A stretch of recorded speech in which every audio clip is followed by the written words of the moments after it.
Hey everybody, it's Jason Blaha here, and today I want to chat with you guys a little bit about one of the topics that comes up with my Big Five strength standard. And someone actually said, hey Jason, how come you don't put height and weight in there? Why don't you specify height or weight? You don't think it matters for that?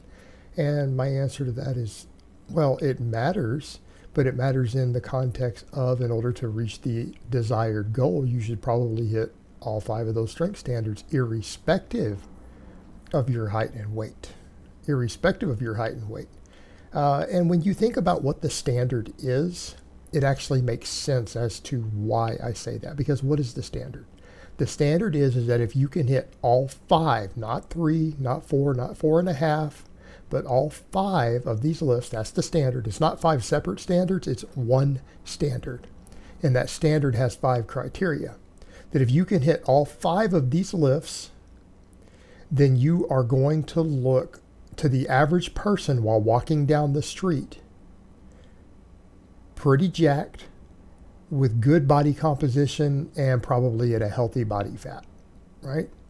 You're most likely, the vast majority of people, if you hit these numbers, to the average person walking down the street, and I'm not talking about winning a powerlifting meet, I'm not talking about looking great on camera, I'm not talking about a photo shoot, we are talking just walking down the street normally. You're going to look like you lift top to bottom. You're going to be reasonably thick and big from your legs all the way to your traps. And you're probably going to be at a reasonable, healthy body composition. In other words, you're going to look pretty cock diesel to most people while walking down the street, and you're probably not going to look fat, and it's going to be obvious that you lift, right? Does that mean that a person who doesn't meet all five of those might still achieve that? Of course. There are people who can't do all five of those who still look pretty jacked and at a healthy body fat. Obviously lift while walking down the street. But if you get all five of those, there's an extremely high chance that you're going to obtain that look. And what's that Big Five strength standard? 500 deadlift, 400 squat, 300 bench, 200 press, and 100-pound full range of motion chin up or pull up. That's 100 pounds of extra weight added. Now, why do people think that I didn't put height or weight in there? Well, it should be common sense, because we're not talking about on camera. Look, if you take someone who's 5'4", they're going to look more stacked on camera till you stand them next to someone who lifts, who maybe even has a lower fat free mass index, who's 6 foot tall, right? Short guys are going to have to be more jacked to look big in person. It's one thing to look big on a camera. It's another thing to look big walking down the street. Well, you're going to have to be more jacked. Let's just be realistic. If you're 5'4", you're going to have to be more jacked than a guy who's 5'9" or 5'10" or 6 foot to look big.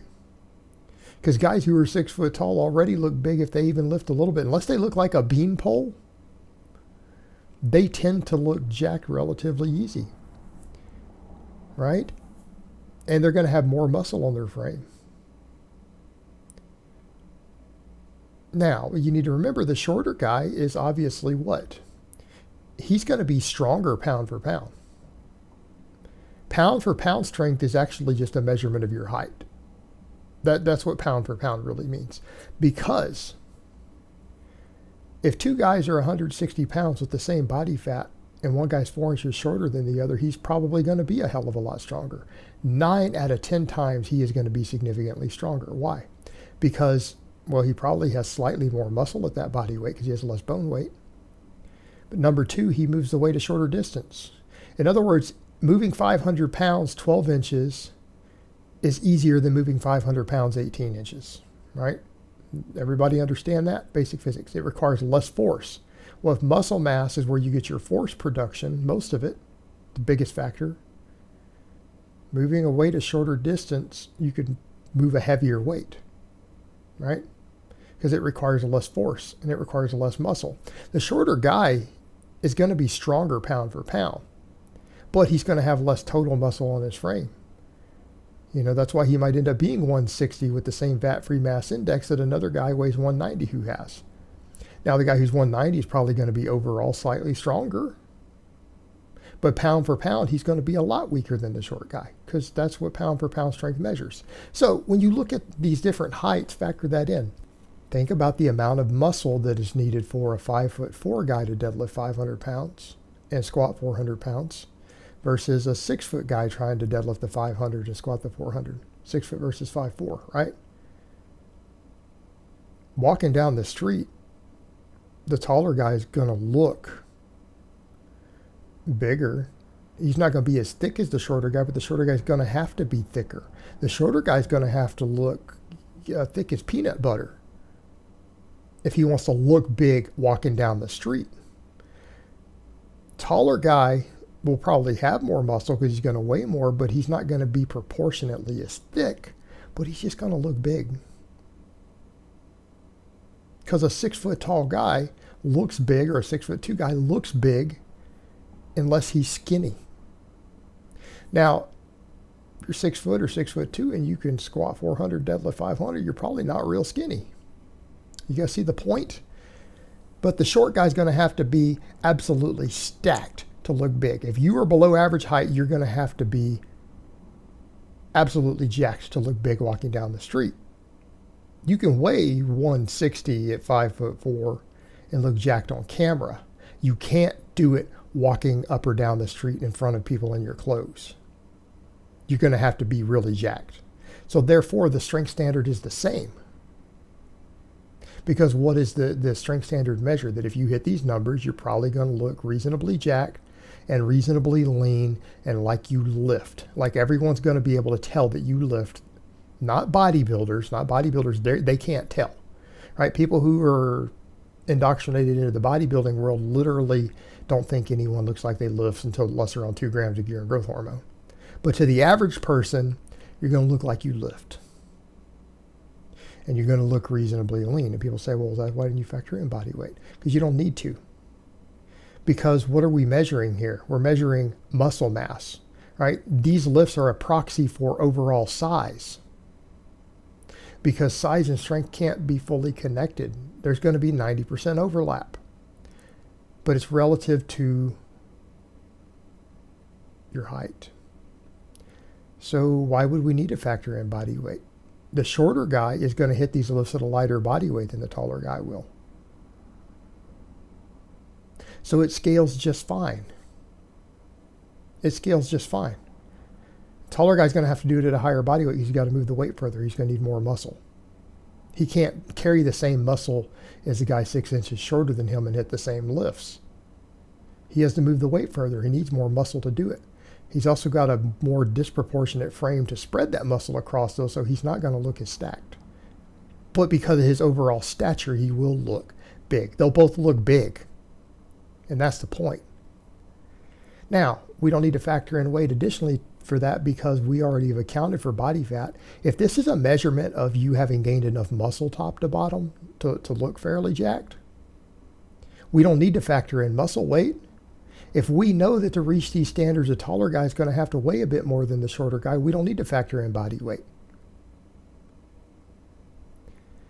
And as far as body fat, that's covered by having a standard on the way to pull up and way to chin up.